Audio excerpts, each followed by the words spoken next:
the opportunity to join back on flexi hours or and take a sabbatical and join back are all options which were never available in the corporate world, even I would say 5 to 10 years ago. And organizations like ours have begun to bring it in only quite recently as well.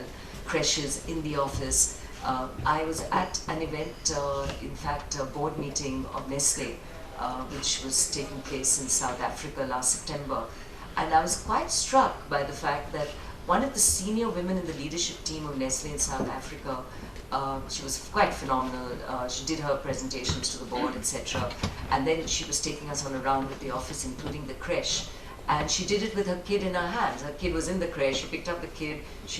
I don't think I would have had the courage to own up to the fact my kid's in the creche and hey, I'm talking to the board members with the kid in my hand. But I think this is a generational thing. It's changed. There's an organization that has clearly recognized that this is very natural, is very normal, and has provided the facility for this woman who was in the senior leadership of Nestle in South Africa, had the opportunity to bring her kid in.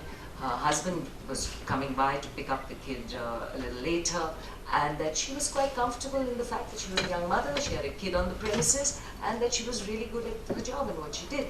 And this is the change, I think, that we have seen in terms of the journey that corporates have provided.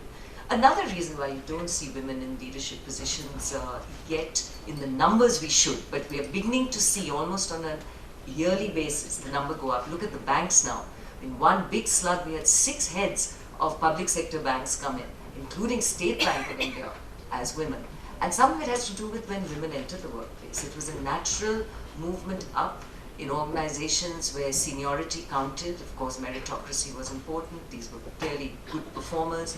They stayed in their organizations and they've risen to the top. So I think we will see that change happening. One, because organizations have become more accepting. 2, because people and women are coming up through the system because they just joined later, so it's a question of time, and water will find its right level, women will find that level.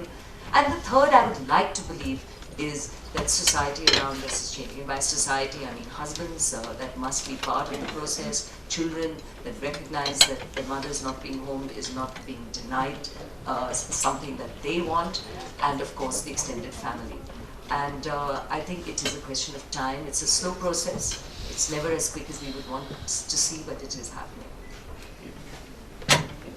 So, yeah, I think that's pretty much an important factor.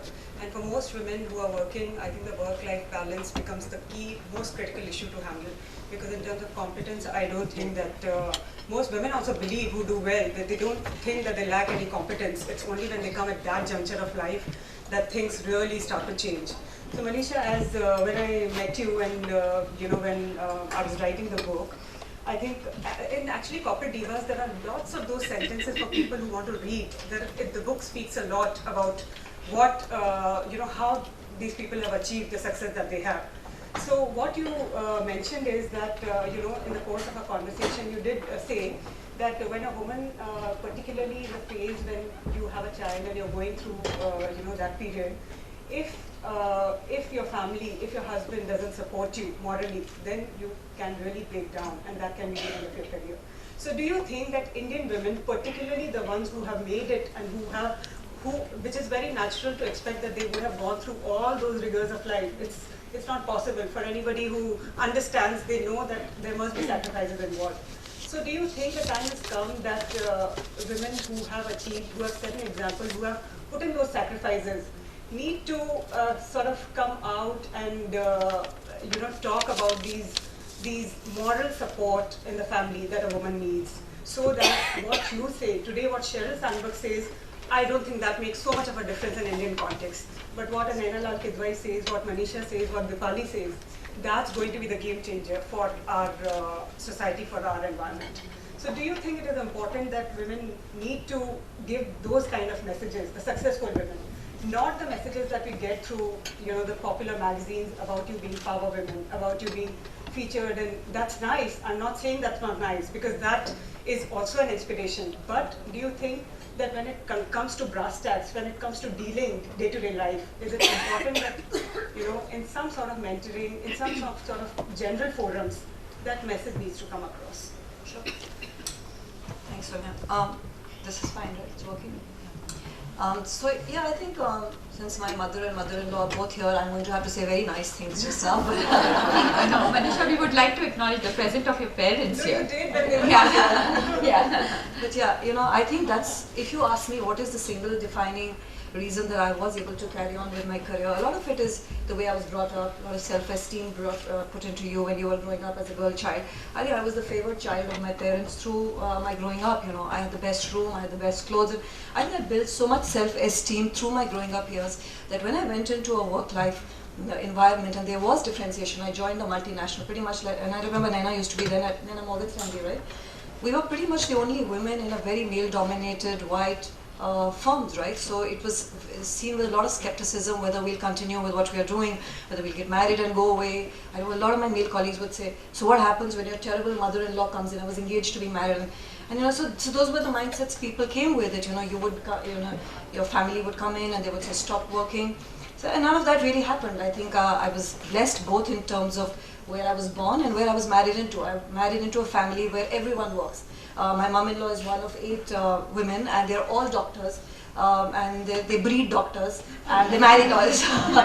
So I think not working is not an option. Nobody thinks it's a big thing you're doing by working and you know, having children and having a life. And I think that encourages you, right? At every step, when you feel a bit nervous, you feel leaving a 6-month, 9-month-old child at home and going away to London, New York, is very hard for a woman. Guilt is a constant companion for me.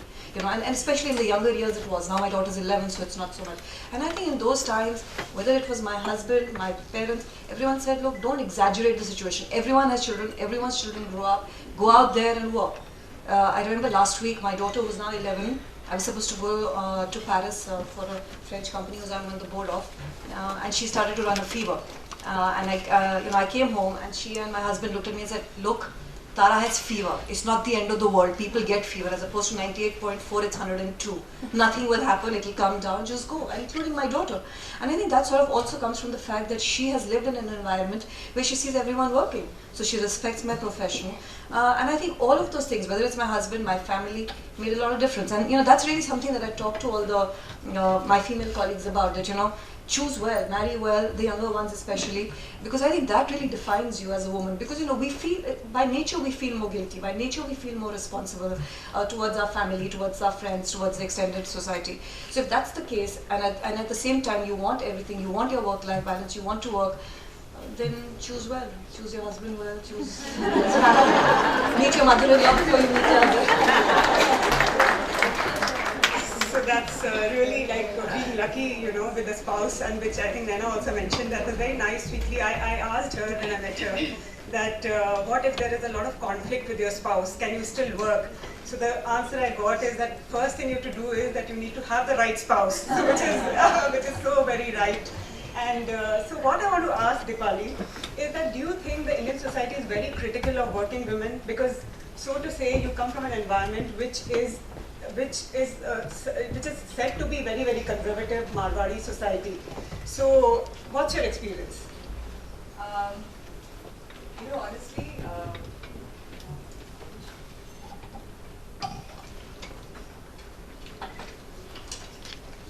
when you talk about a conservative Marwari society, I think there are a lot of women who come out of the society who have had the business acumen and who have run businesses successfully as well.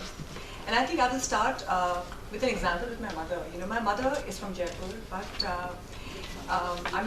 she is my role model because, in fact, living in a joint family, taking care of my father who was not well, but still running her little, she was taking care of the cinema halls in Jaipur. Apart from that, also running, she used to run a little NGO as well, taking care of the schools. So I saw that happening, and that was the inculcation that I had from the very beginning. So when you talk about being critical, I think it's upon you how you change that. It's all upon you how you want to do it. Because I think if you're going to be balancing yourself well in whatever you do, I think it's on you what you want that part to be. Like for me, I got married early. I got married at the age of 18. I'm not a professional, not a trained business professional as well. But when my girls were like 10 and 7, I wanted to work. I mean, that was something that I really wanted to do. But my husband basically said, you know, if you want to do something, it's on you. You take that responsibility, you're going to be owning that, and that's what you have to do. So I started my brand Spaces in 2002, 2003. Started with administration and HR of Wellspun. But I was answerable to the PNL, I was answerable to what I deliver onto my numbers. It was not something where I would be working more than the employees of Wellspun would be doing. Today, I'm on the board of Wellspun India. I run the textiles part of the company. And I'm answerable to the numbers, I'm answerable to the board, what I do. So I think by the end of it, the criticism or anything what you do is all about how you turn it around and what you make of it. And I think, as you said, never give up is a very important aspect. I believe in that completely as well. Absolutely. So dare to commit, which is, yeah, surely a round of applause. And you know, that's what, dare to commit. That's what is the underlying, I think, philosophy of their group, and well personified by her. And is it like when women have that kind of determination, when they want to go out and achieve, so do you, in your experience of so many years, Naina, do you think that women bring something special to the table? Does it make, does it make for business sense, for a business case also, that there should be more women in a business environment? I have no doubt that having a diverse team working with one is critical. So I've seen organizations I worked in change quite enormously in that regard, because at sort of the early days it was men that came from particular schools and colleges, dressed the same, thought the same, golfed, drank together, ate together, and the wives came together for, you know, bank parties, and it was very homogeneous. Now that had its advantages because you created a great feeling of family and spirit and belonging. However, what you got as a result was a homogeneity of thinking which did not maybe bring enough resilience and outward vision in terms of what was going on. The importance of diversity in the workplace today is the pace of change in our companies is so great right now. I mean, you take companies like Nokia, up there today, down there tomorrow. You know, the companies die, companies like Kodak just disappear. What is it that keeps you going? And it has to be about lateral vision in the company, and that comes with diversity of thought and ideation. And so diversity, gender is one aspect. It's a very important aspect, but it's not the only aspect. I think the diversity in the workplace is as much about caste, creed, religion, however you want to define it, but the top table that one manages should look different and think different. It's important that the inputs and ideas you get are different. And I worry when I get complete agreement at my top table, where every meeting, you know, we're just trying to finish it on time and everybody's just saying yes, yes, yes. It tells me that beyond a point, that either people are suppressing their ideas or we're just too similar in our thinking to not even challenge each other. And for that you need diversity. So this is a very common refrain today, even if you are in a conventional business like banking. And I think it becomes even more critical when you're in more creative businesses, that you have that diversity at the top table, which therefore has to, by definition, include women. I think the other thing which women do well, and I mean, I hate these generalities typically, but I do think women do better, is working in teams, just a little more collaborative than you might get in terms of a very A-type man. Now this is a generalization. I know women who are dreadful team players, and equally I know guys who are great team players. So, you know, at two ends of the spectrum, you have good and bad, whether man or woman. So ultimately it is the person who gets it. But this is a trait which I think women can, in fact, understand that it is resident in them to be a team, to collaborate, to work together, and allow that to flourish. Because it is a very important ingredient in terms of management going forward right now. So I think it's critical. It's critical that we have that gender diversity in the workforce, because organizations need it. And then if you're in organizations that deliver to women, more and more women are making decisions in banking today, for example. If you're in consumer products, more and more women are doing the buying decisions. The auto sector, I saw a study which said 40% of the decision making on which car to buy in the family is a woman's. So, there are big surprises there. And if you don't have enough of that diversity of thinking at your top table, maybe you'll never understand your customer the way you should. So when you also started Dipali with involvement in your family business, so it was the textile unit and for which you traveled to remote places and all, and which was not typically a woman's area, so to say. So do you think it is important for women to break those stereotypes and we have seen that today women fly airplanes, they're pilots, they're in the army, and there always was the first woman who did it. So do you think that it is important for women to break these stereotypes and pave the way for, more people to come into that domain, follow their heart? I think it's very important to do that. I think when I got into textiles, I was just telling Manisha that, unlike banking, textiles is very male-dominated. And it's all about machines. So you have a man and it was, glorified machines, and you have a woman coming in and stepping in. But I think there's one thing very important and integral that a woman does well. I'm not being a feminist here, but definitely would say that they're very good managers. And when you're running a business, it's important that how you can manage the business well. And you have people to do that very well, empower them to do that enough well. And I think that's what actually I did. I mean, getting into, even in textiles, when I talking about even the machines to understanding the customer to the consumer. Ironically with us, I'll just give my examples where, which could just connect with everybody as well. In textiles, the end consumer is a woman. And the whole value chain is made by men. So that is something, I must say that, as Naina pointed out, that the diversity is very, very important.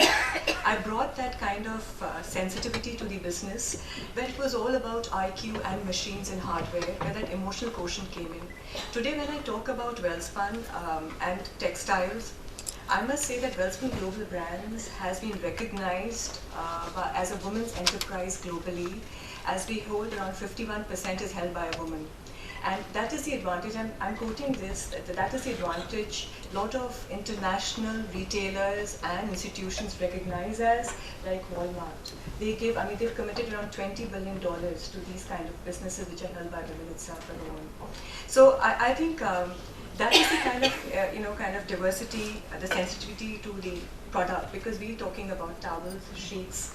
It's all about fabric, so emotions. So that connects with the consumer. So I think it's all about diversity, the balance that we can get on board. Actually, in these kind of areas, and this is one story of Manu Jindal also in this book, which is completely manufacturing sector and where women have excelled. So, and there is another factor I'd like to ask Manisha, that the way the Indian society is, the way we are brought up, there is supposed to be respect for elders, and quite a few of us come through all girls school. Incidentally, Dipali, Neeta and I, we are from the same school, MGD in Jaipur. Naina and Manisha, they went to the same school, Loreto Convent in Shimla. So that is generally, I think a lot of people here are going to identify with this, that we've been brought up in an all-girls environment sometime or the other, probably in school stage or college. And that is the kind of value system many times, Indian society promotes, which is respect for elders, and with the male counterparts, there is a certain way you have to sort of. So how does a woman who's in the corporate world, who meets them at the table in board meetings and all, so how does one assert oneself, and is there any kind of initially resistance or some kind of uneasiness which you have experienced from your male colleagues in the course of your career, which I think will be a question relevant to Naina also. So, look, I think you're right. Women are probably taught right from the beginning that you need to be a homemaker, you need to respect everyone around you, carry everyone around you. And I think that's probably worked to our advantage, as Naina mentioned, in the boards that we are in and in the companies we are in. Consensus building is important. When you're heading an organization which has 500 MBAs, I promise you they have 1,000 views, and each one of them thinks that their view is the best view. Now they're the brightest, nobody else comes close to what they're thinking. And if I am to carry these people along and I have to build consensus and get the best out of them, then I think an approach of a woman which has which is more consensual, works very well. So I think, in fact, in the services business, all of us women who've succeeded, I think a large part of it has been that we've been more patient, tolerant, better listeners. A lot of, I mean, I don't want to generalize, but a lot of male colleagues are just, continuously talking. What am I going to learn if I'm continuously talking? So I think it's worked out very well for us. All I'd like all Indian homes to do, and that probably doesn't apply so much to this strata, but to other stratas, is to empower and educate your girl, like we were, right? Now, even though we came up in girls' schools, etc., I don't think at any point in life, as I mentioned before, we felt any differentiation of being a girl child. And I think once you have that confidence, and with the good values that Indians have towards family, etc., the sky's the limit. So looking at this, do you think that the model which, the latest book, of course, which is doing the rounds, which is creating ripples all over the world, which is Sheryl Sandberg's book, where she talks about 50% division of work between housework and childcare with the spouse. All of those things probably, do they fit in the Indian setup, and or it's a different model which is going to emerge out of here? Oh, I think we absolutely have to make it fit. It's our birthright to have a shared duty there. But I think we are fortunate in India in that it is, yes, about the husband, but we do have a natural family, extended family which steps in. I mean, I know that for me, my mother-in-law was very